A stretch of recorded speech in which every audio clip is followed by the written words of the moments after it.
भाई नमस्कार आप सभी को। तो आज 12th का आपका इंग्लिश का बोर्ड का पेपर है, तो जरा ध्यान से देख लो। आज वो दिन आ गए जिस दिन का तुम्हें इंतजार था, लास्ट पेपर आज का। तो फटाफट हम फास्ट रिवीजन करा देते हैं।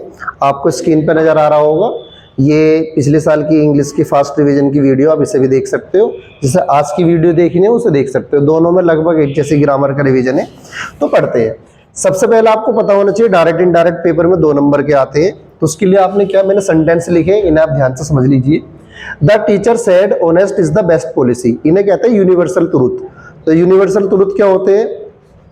जो सेंटेंस आपको सच्चाई बताए, जो बिल्कुल एक प्रकार का सच बोलते हैं। तो इन्हें बनाने की रूल क्या है आपका? द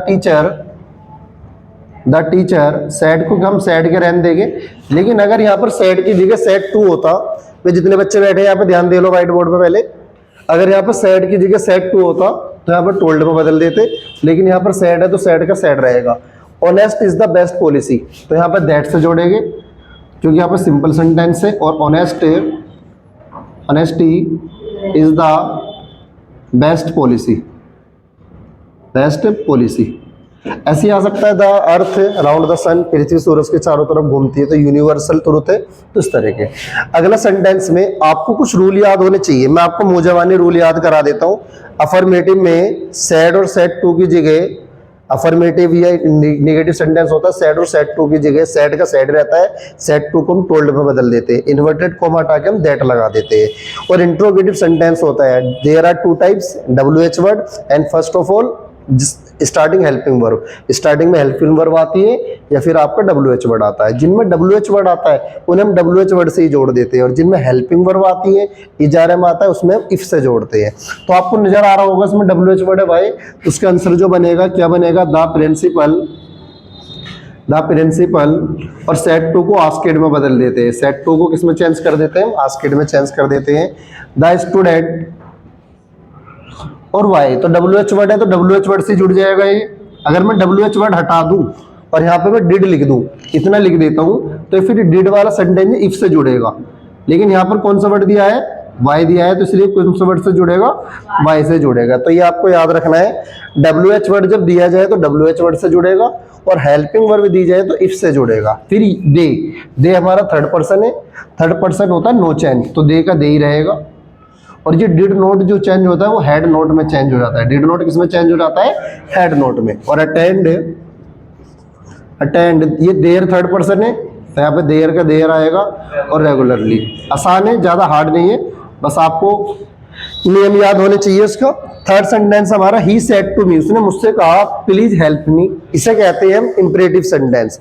इंपरेटिव सेंटेंस के रूल क्या होते हैं? सेड या सेड टू की जगह, सेड या सेड टू की जगह 3-4 वर्ड आते हैं, या तो ऑर्डर आएगा, या एडवाइज आएगा, या रिक्वेस्टेड आएगा। रिक्वेस्टेड तब लगाते जब हमारा प्लीज वर्ड दिया हो। यदि प्लीज वर्ड ना दिया जाए तो हम ऑर्डर लगाएंगे, एडवाइज लगाएंगे सेंटेंस के अकॉर्डिंग। ये चीज आप याद रखना। यदि हम कंफ्यूज हो जाए, हमें ये पता ना पड़ रहा हो कि किसमें ऑर्डर की बात हो रही है, किसमें एडवाइस की बात हो रही है, तो उन सेंटेंस में हम आस्क्ड वर्ड लगा सकते हैं। तो ही सेड टू की जगह हम क्या लगाएंगे? रिक्वेस्टेड लगाएंगे। रिक्वेस्टेड हम इसलिए लगाएंगे क्योंकि इसमें प्लीज दिया हुआ है, लेकिन अगर आप कंफ्यूज हो तो आस्क्ड लगा सकते हैं। ही रिक्वेस्टेड मी, और प्लीज हटा देते हैं। ये चीजें आपको याद रखनी है। प्लीज वाले सेंटेंस में रिक्वेस्टेड लिखते समय प्लीज को हटा देते हैं और उसे टू से जोड़ देते हैं। और टू हेल्प, और मी फर्स्ट पर्सन है, फर्स्ट पर्सन सब्जेक्ट में चेंज होगा ही, तो ही का क्या बन जाएगा आपका? हिम हो जाएगा आपका। तो ही का हिम बन जाता है। उसके लिए रूल याद होने चाहिए 1 to 3 अपॉन SON का। आज 12 मार्च है और आपका 2 बजे पेपर है। लगभग आप 12 बजे के आसपास आप चले आओगे। तो अगर जो बच्चे वीडियो देख पाए तो देख सकते हो। पिछले साल की वीडियो मैंने आपके ग्रुप पे पहले डाल रखी है, तो आप उससे भी देख सकते हो। You said to him are you fool, उसने मुझसे क्या तुम बेवकूफ हो? तो इसमें आर आ रहा है हेल्पिंग वर्ब, तो जिसमें हेल्पिंग वर्ब आपके स्टार्टिंग में आ जाए उसे हम इफ से जोड़ते हैं। तो यू और सेड टू की जगह क्या आ जाएगा आपका? आस्क्ड। और हिम, और किससे जोड़ेंगे? से इफ से, क्योंकि है हाँ। और यू सेकंड पर्सन ऑब्जेक्ट, तो ऑब्जेक्ट है हिम, तो हिम का क्या बन जाएगा आपका? ही। हो सकता है पेपर में हिम ना आके वहां पे मी आ जाए, तो मी का आई बन जाएगा। तो ये चीज याद रखना, जहाँ जो ऑब्जेक्ट रहेगा उसका भी सब्जेक्ट यूज करना है यहाँ पर। तो यहाँ पे क्या दिया हुआ है आपका? हिम, तो यहाँ पर बन जाएगा आपका ही। और ये जो इजारे में होते हैं वो वाज वर्ब में चेंज हो जाते हैं, तो ही के साथ वो जाता है, और ये और फूल। और ये चीज याद रखना, अगर यहाँ पे नाउ आ जाए या दैट आ जाए, आपका मान के चलो यहाँ पर आ जाए टुडे, तो टुडे जो है वो चेंज किस में हो जाता है पता है आपको? टुडे आपका दैट डे में चेंज हो जाता है। तो ये आपको याद होने चाहिए। कुछ वर्ड होते हैं आपको मैंने पहले बता रखा है। Today change in that day, now change in then, yesterday the previous day, tomorrow the next day. तो 3-4 वर्ड आपको याद होने चाहिए। और ago before. The shopkeeper said to me don't stand, तो डू नॉट स्टैंड भी आ सकता है पेपर में, या डोंट लिखा भी आ सकता है। यदि सेंटेंस में डोंट आ जाए लिखा हुआ तो उसे नोट टू से जोड़ते हैं। लेकिन एक चीज याद रखना, यदि डू नॉट आई के बाद में आए, जैसा आई डू नॉट आई लिखा हुआ, तब चेंज नहीं होएगा नोट टू से। पहले आई हमेशा सब्जेक्ट में चेंज होएगा और डू नॉट की जगह लगाएगा डिड नॉट। तब क्या लगाएगा हम? डू नॉट की जगह डिड नॉट। लेकिन जब स्टार्टिंग में डू नॉट लिखा रहे तब वो नोट टू से चेंज होएगा। तो बोलो the shopkeeper, the shopkeeper, the shopkeeper said to की जगह क्या याद आ जाएगा आपका? ऑर्डर्ड आ जाएगा, ऑर्डर्ड। और जैसे टू मी, और टू से जोड़ते हैं नोट टू, तो डोंट वाले को किससे जोड़ते हैं हम? नोट टू से जोड़ते हैं। लेकिन अगर डोंट ही ना हो, खाली स्टैंड हो, स्टैंड आ जाए, तो फिर टू से जोड़ेगा ओनली। इंपेरेटिव सेंटेंस टू से जोड़ा जाता है। और डू नोट वाले को हम नोट टू से जोड़ते हैं, नोट टू स्टैंड। और साथ में क्या है? Stand in front of my, in front of my shop, of my shop. आसान है, ज्यादा हार्ड नहीं है। बस ग्रामर के आपने रूल पढ़ रखे हो। जितने भी प्रेजेंट के टेंस है वो पास्ट में चेंज हो जाते हैं, और पास्ट इंडेफिनिट आपका पास्ट परफेक्ट में टेंस होता है। ये सबसे ज्यादा पूछा जाता है। जिसमें डिड आता है, वर्ब की फर्स्ट फॉर्म आती है, वो हेड के साथ वर्ब की थर्ड फॉर्म में चेंज हो जाता है। द बॉयज सैड हुर, यहाँ पे 2 वर्ड आ सकते हैं आपके, या तो अल्स आ सकता है जो दुख को प्रदर्शित कर रहा है, और या फिर ये आ सकता है। तो दोनों वर्ड में एक ही फर्क है। तो द बॉय से सैड की जगह आएगा exclaimed, exclaimed, exclaimed with Joy. लेकिन अगर सर ये ना आए, हुर्रा है, अल्स आ जाए, तो एक्सक्लेम्ड विथ सोरो, फिर हम सोरो लगाएंगे। फिर जॉय की जगह हम क्या लगाएंगे? हम सोरो। सोरो मतलब दुख को प्रदर्शित करता है, SORROW। तो सोरो वर्ड तब लगाना है जब आपका अलस दिया जाए, यानी दुख को प्रदर्शित करे। और हुर वर्ड, जॉय वर्ड जब लगाना है जब आपका HURR मतलब आ जाए। और वी फर्स्ट पर्सन है, first person subject the boys. तो बॉयज तो बहुत सारे हैं, यहाँ पर लड़के हैं, तो इसलिए दे लगाएंगे दे। और ये सी इज, और ये टू जो है, टू को वेरी में बदल सकते हैं, सो में बदल सकते हैं। तो किस में बदल सकते हैं? वेरी भी लगा सकते हैं यहाँ पर, हम क्या लगा सकते हैं? सो। और वीक और टू, इस टू को हटा के क्या जोड़ना है आपको? बोलो। टू को हटा के ही कैन नॉट जोड़ना है। लेकिन लड़की की बात चलिए सी, तो जोड़ेंगे सी कैन नॉट। क्या जोड़ेंगे हम? सी कैन नॉट जोड़ेंगे। वीक है ना, so weak that he can, हाँ दैट के साथ जोड़ेंगे that she can not, she can not जोड़ोगे। और उसके बाद ये वाला वर्ड आप सेम लिख दोगे, गो टू द, बोलो गो टू द हॉस्पिटल, है ना, हॉस्पिटल फॉर मेडिसिन, सारी चीज आ जाएगा।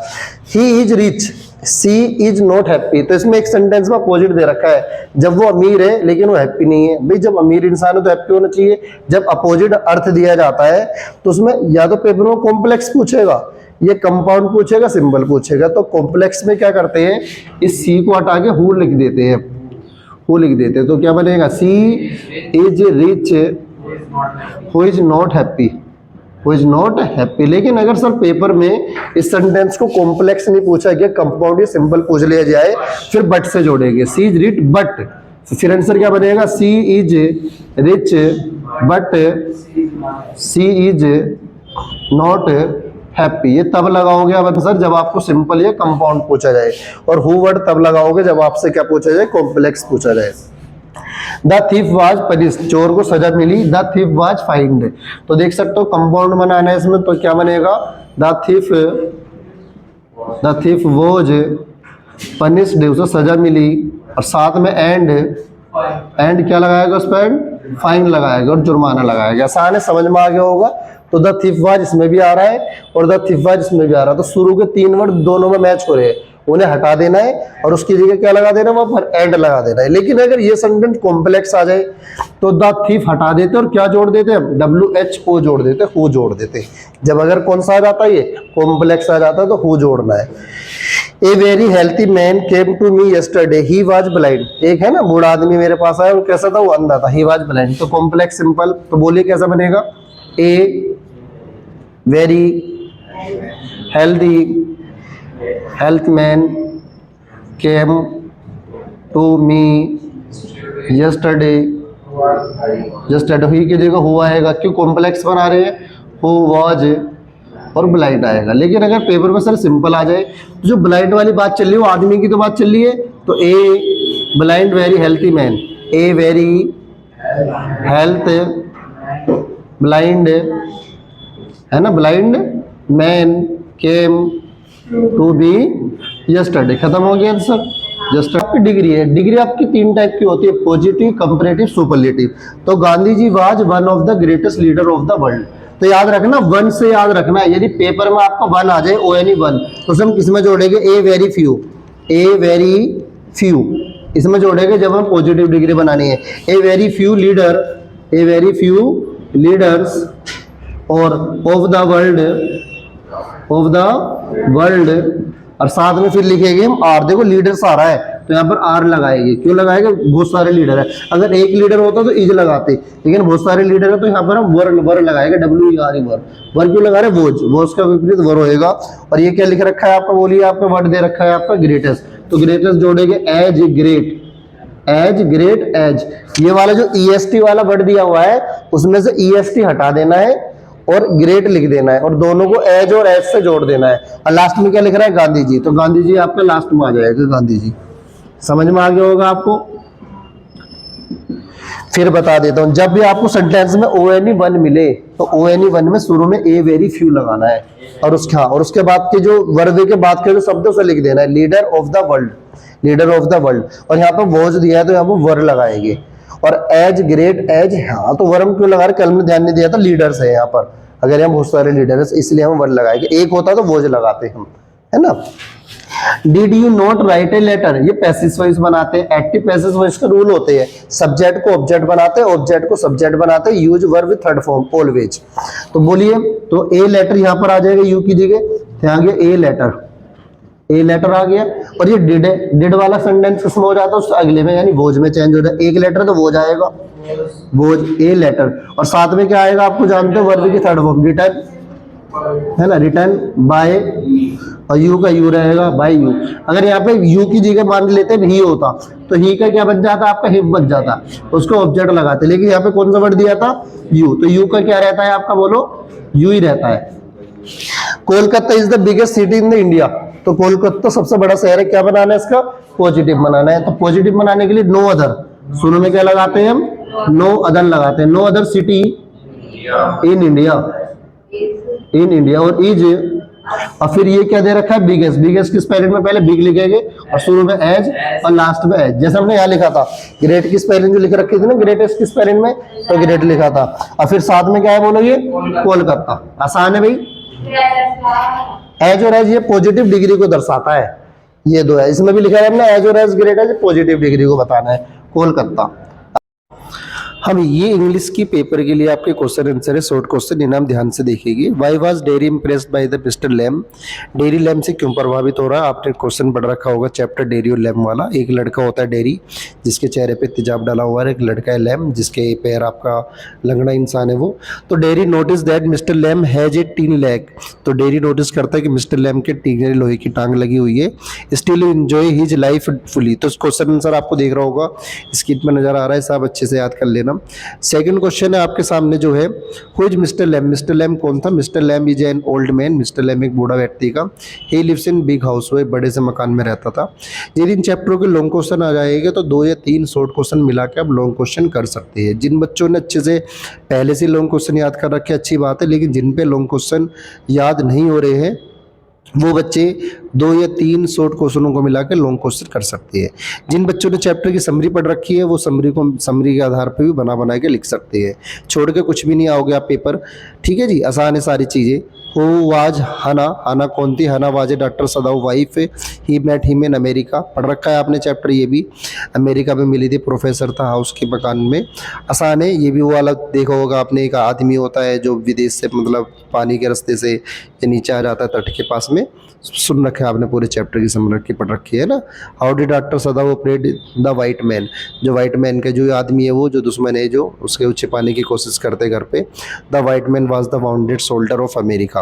आसानी, जरा ध्यान है, आपको याद हो जाएगा, आपको समझ में आ जाएगा।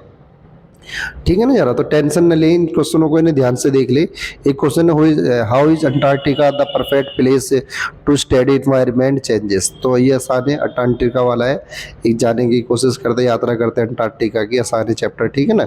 एक ये 4-5 चैप्टरों का शॉर्ट क्वेश्चन है, 4-5 क्वेश्चनों का शॉर्ट क्वेश्चन है, सुना होगा आपने टाइगर किंग वाले चैप्टर से, है ना। तो what did the astrologer tell about the death of the tiger king, तो ज्योतिषी ने बाघ राजा की मृत्यु के विषय में क्या बताया था। द चीफ एस्ट्रोलॉजर प्रेडिकेटेड, उन्होंने भविष्यवाणी करी थी, that the prince was born in the hour of bull, वो एक वृष राशि ने बैल की राशि में जन्म लिया है। The bull and tiger are the enemy, दोनों एक दूसरे के दुश्मन होते हैं। Therefore his death would come from the tiger, उसकी मृत्यु होगी वो टाइगर से होगी। He will have to be carefully from the 100 tiger, ठीक है ना। आज लास्ट पेपर आपका 12 मार्च है आज आपके 2 बजे से, तो देख लेना, शॉर्ट क्वेश्चनों को पढ़ लेना, पढ़ रखे रिवीजन कर लेना, बस रिवीजन के लिए मैंने वीडियो बनाई है आपके लिए। Who was tiger king and how was the name such tiger, the maharaja of the Pratibandapuram is called the tiger king when he was born, जब उसने जन्म लिया। द एस्ट्रोलॉजर फोर टोल्ड, द ज्योतिषी ने भविष्यवाणी करी थी, that one day his death, एक दिन उसकी जो मृत्यु होगी would come from a tiger से होगी। When he grow up he took a vow to kill 100 tiger, दस ही गॉट दिस नेम, तब उसे ये नाम पड़ा। आसान है, तो ये शॉर्ट क्वेश्चन देख लेना, फिर भी बता रहा हूँ ये शॉर्ट क्वेश्चन इसलिए बनाएगा, और कल भी आपके ग्रुप पे मैंने एक फोटो डाला था व्हाइट बोर्ड पे क्वेश्चन आंसर का लिख के शॉर्ट क्वेश्चनों को, उन्हें देख लेना आप सारे क्वेश्चनों को, वो अलग थे, वो दूसरी बुक के, ये दूसरी बुक की, एक सप्लीमेंट्री एक आपकी प्रोज है। क्लियर है बात आपके सामने, ये क्वेश्चन देख लेना आप अच्छे से, ठीक है ना। एक क्वेश्चन ये है आपका, जो आपका the third floor, the third level जो चैप्टर है आपका, आसान है ये भी। तीसरे तल किस प्रकार संकेत करता है, third level refer to the subway of the Grand Central station in New York, आसान है, आप इन्हें याद कर लोगे अच्छे से। ग्रुप पे आपको मैंने भेज रखी है सारे फोटो, ये PDF में मैंने भेज रखा। आप सभी को होली की हार्दिक शुभकामनाएं एडवांस में। कल होली है और परसों भी होली है, 2 दिन होली है, कल छोटी होली है, परसों बड़ी होली है, तो आप एंजॉय करिए। आज का पेपर देने के बाद अच्छे से दीजिए, बेस्ट ऑफ लक आपके लास्ट पेपर के लिए, इंग्लिश के लिए। टेंशन फ्री जाइए, अच्छे से पेपर करना आप, कोई टेंशन की चिंता वाली बात नहीं है।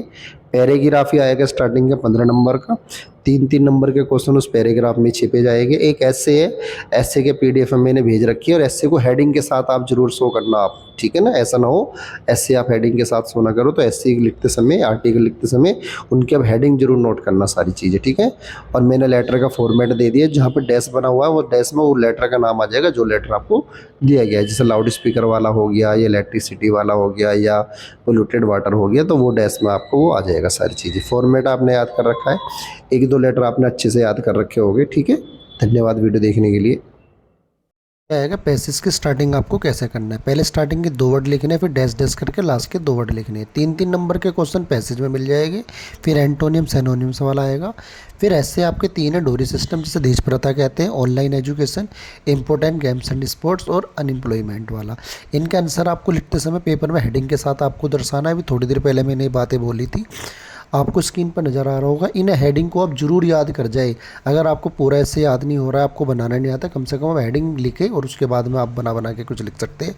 हेडिंग के पेपर में नंबर दिए जाते हैं, 5 से 6 नंबर आपको हेडिंग के मिल जाते हैं, 10 नंबर का आपका आर्टिकल आता है। तो कोई भी बच्चा ऐसा ना करे जिसे हेडिंग याद ना हो, तो कम से कम जो आपने आर्टिकल याद करे, ऐसे याद करे, उनकी हेडिंग आपको याद होनी चाहिए। हेडिंग से बहुत सारे मीनिंग निकल जाता है, तो मुझे उम्मीद है आपने इनकी हेडिंग जरूर याद करी होगी। तो ज़रा इनकी हेडिंग को अच्छे से पढ़ लीजिए। धन्यवाद आपको हेडिंग देखने के लिए, ठीक है जी, ओके।